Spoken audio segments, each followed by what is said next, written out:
আসসালামু আলাইকুম রহমতুল্লাহ বারাকাতু। সামনে আমাদের কুরবানি ঈদ। এই কুরবানি ঈদের পর আমাদের অনেকের অ্যালার্জি বেড়ে যায়। বিশেষ করে যারা গরুর মাংস খান তাদের এই শরীরে চুলকানো বা শরীরে র্যাশ, চোখের ভিতর চুলকানো, কানের ভিতর চুলকানো এই ধরনের সমস্যার সম্মুখীন হন। আমি আজকে এই বিষয়ে অল্প কিছু সময় আলোচনা করব। এই যে সমস্যাগুলো, এই সমস্যাগুলো যে শুধু গরুর মাংস খাওয়ার কারণে হয় তা না।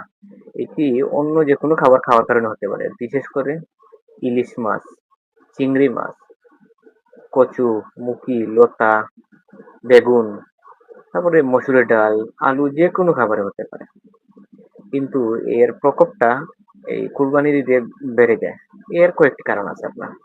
প্রথম নম্বর হয়েছে যাদের নির্দিষ্ট করে এই গরু মাংসের প্রতি অ্যালার্জি আছে তাদের ক্ষেত্রে এটি বেড়ে যেতে পারে।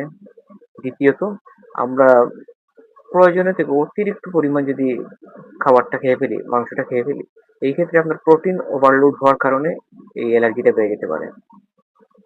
তাছাড়া আমরা এই সময় বেশি মশলাযুক্ত খাবার খাই, পানির পরিমাণ কম, পানি কম খাওয়া হয়, এইসব কারণে আপনার এই অ্যালার্জি বেড়ে যেতে পারে।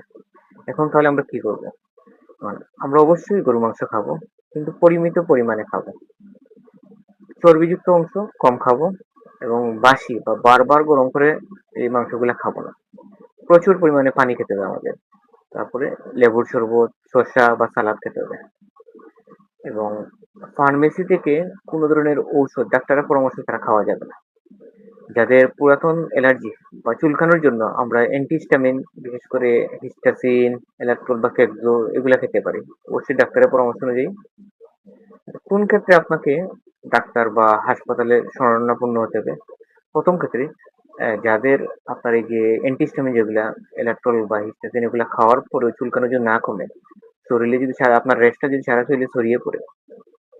দ্বিতীয়ত, যদি আপনার চোখ, আপনার ঠোঁট, আপনার জিহ্বা বা শরীরের অন্য কোনো অংশ যদি ফুলে যায়, এইটাকে আমরা মেডিকেল টার্মে বলি এনজিওডেমা।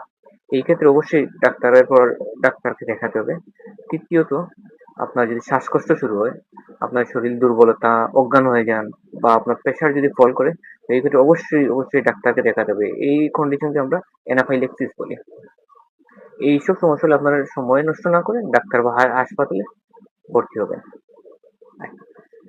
এখন এই আমরা তাহলে কি এই কুরবানিতে কি গরুর মাংস খাবো না? না, আমরা অবশ্যই খাবো। এই গরুর মাংসটা আসলে আল্লাহর অশেষ একটি অনেক বড় একটি নিয়ামত। এই গরুর মাংসে আমাদের হাই প্রোটিন থাকে।